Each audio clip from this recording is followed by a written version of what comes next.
प्रधानमंत्री नरेंद्र मोदी ने आज कहा कि मध्य एशिया का क्षेत्र एक संगठित और स्थिर पड़ोस के भारत के दृष्टिकोण के केंद्र में है।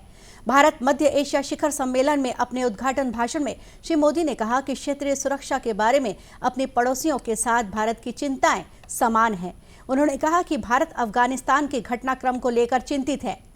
प्रधानमंत्री ने जोर देकर कहा कि क्षेत्रीय सुरक्षा और स्थिरता के लिए द्विपक्षीय सहयोग बेहद महत्वपूर्ण हो गया है।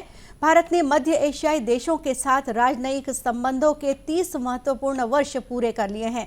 उन्होंने कहा कि पिछले 3 दशकों में इस सहयोग ने कई सफलताएं हासिल की हैं। आज की समिट के 3 प्रमुख उद्देश्य हैं। पहला, यह स्पष्ट करना कि भारत और सेंट्रल एशिया का आपसी सहयोग क्षेत्रीय सुरक्षा और समृद्धि के लिए अनिवार्य है।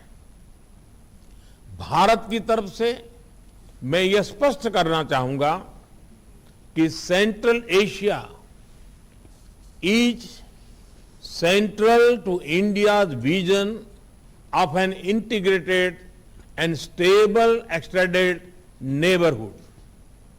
दूसरा उद्देश्य हमारे सहयोग को एक प्रभावी स्ट्रक्चर देना है। इससे विभिन्न स्तरों पर और विभिन्न स्टेक होल्डर्स के बीच रेगुलर इंटरेक्शन का एक ढांचा स्थापित होगा। और तीसरा उद्देश्य हमारे सहयोग के लिए एक महत्वाकांक्षी रोडमैप बनाना है। इसके माध्यम से हम अगले 3 सालों में रीजनल कनेक्टिविटी और कोऑपरेशन के लिए एक इंटीग्रेटेड अप्रोच अपना सकेंगे। प्रधानमंत्री ने यह भी कहा कि शिखर सम्मेलन का एक मुख्य उद्देश्य भारत मध्य एशिया सहयोग को एक ढांचागत आकार देना है।